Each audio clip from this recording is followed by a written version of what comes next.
In this video, we're going to talk about ways to deal with jet lag and to maximize your circadian rhythm shifts, particularly if you're taking an overseas flight.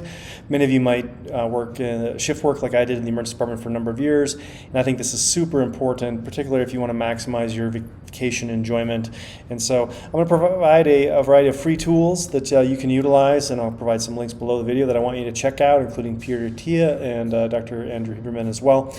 For the purposes of this, this is not a pharmaceutical option. I'm going to show you just a trip that's happening this summer for myself and punch in the details and the data here, whether or not you want to take melatonin. I'm not opposed to melatonin, but I don't think it's something that should be utilized on a consistent basis.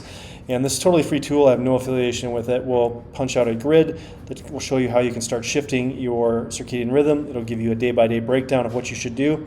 The key takeaway here is your temperature minimum, and that usually occurs 2 hours before your normal wake time. So if you didn't have an alarm set and your body would wake up on its own, 2, maybe 3 hours before that time frame is the temperature minimum, and that's when the light exposure is critical. That can shift your rhythm forward or backward depending on when you are exposed to it, whether it's right away in the morning before you wake up.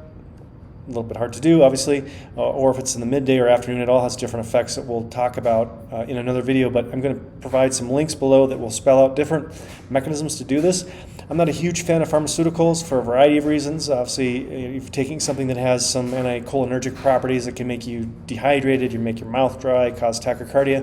None of those are pleasant on an aircraft, particularly if you have any fear of flying. So the scenarios that I present largely are without chemical interference, with the exception of melatonin. So take a look at the links below the video, and as always, if you have questions, post that in the community section.